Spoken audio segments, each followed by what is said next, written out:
My mother-in-law yelled at me while I was the only one helping with her recovery. When I said that her daughter was never there to help, she shouted, "Emily is better than you in every way." Then I made a decision. A few days later, he found out who took his place. I never forgot the way she spat those words at me. "Emily is better than you in every way." Her voice cracked with rage, brittle from pain, yet sharp enough to cut through bone. I was holding her medicine tray, hands trembling, not from fear, but restraint. For months, I'd been the only one by her bedside, tending to her recovery after the accident, feeding her, changing her sheets, managing her appointments. And still, I wasn't good enough. Because in her eyes, I would never be Emily. Emily, her perfect daughter, the golden child, the woman I'd married into. The irony? Emily was never there, never once. But I was. That night, after cleaning up her spilled tea from the carpet she'd purposely knocked over, I lay in the dark, staring at the ceiling. My chest burned, not from her words, but from what they awakened inside me. A decision. Cold, absolute. If I was not good enough, then I would make them choke on their own perfection. I still remember the first time I met Emily. She was radiant, confident, commanding the room like it was built for her alone.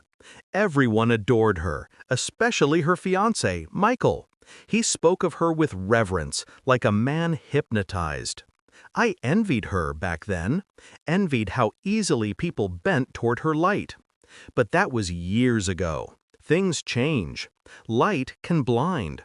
Shine too brightly, and it burns. The betrayal wasn't sudden, it was slow, creeping, like rot beneath wallpaper. At first, it was glances exchanged across tables, subtle pauses in conversation when I entered the room. Then it was laughter between Emily and my husband, too intimate for siblings-in-law. I told myself I was imagining it, until I wasn't. One evening, I found his phone abandoned on the counter, screen still glowing.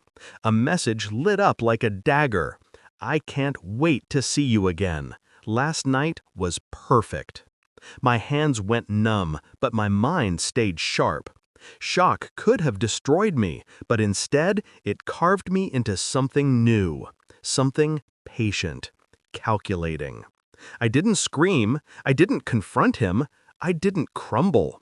I smiled when he came into the room, kissed his cheek, and pretended nothing had changed. Because that's when I began planning. My strategy was simple.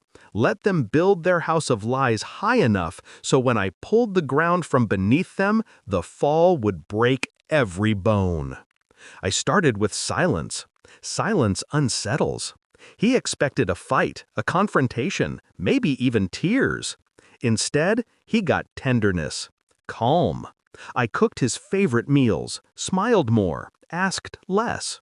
Every act of affection was a leash tightening around his neck. Meanwhile, I gathered financial statements, bank transfers, emails, hotel bookings, pictures of them together, grainy, undeniable. I stored them carefully, encrypted, layered like a surgeon preparing instruments before the cut. And then I waited. The perfect moment came with his mother's recovery dinner, a family gathering meant to celebrate her strength. Emily was there, glowing as usual, the star everyone gravitated toward. My husband hovered by her side, as though tethered by an invisible cord. I sat quietly at the table, wine untouched, pulse steady. Every laugh they shared only sharpened my focus. When his mother finally raised her glass and declared, "To Emily, my rock, my angel, my better daughter," I knew it was time. I stood. The room fell silent. My chair scraped the floor like a blade being unsheathed. I set my phone on the table, screen lit, the evidence cued. "Funny," I said softly, eyes on Emily, then him. "You've been her rock too, haven't you, Michael?" Confusion flickered, then fear. I tapped the screen. A photo appeared, Michael and Emily in a hotel lobby, hand in hand. Gasps broke around the table like shattering glass. I didn't stop there. One swipe, then another. Texts, receipts, time-stamped images. Each reveal was a hammer strike. His mother's face drained of color. Emily's smile curdled. And Michael couldn't breathe. He reached for me, stammering, "It's not what it looks like." I pulled my hand back. Steady. "It's exactly what it looks like." And then I delivered the final blow.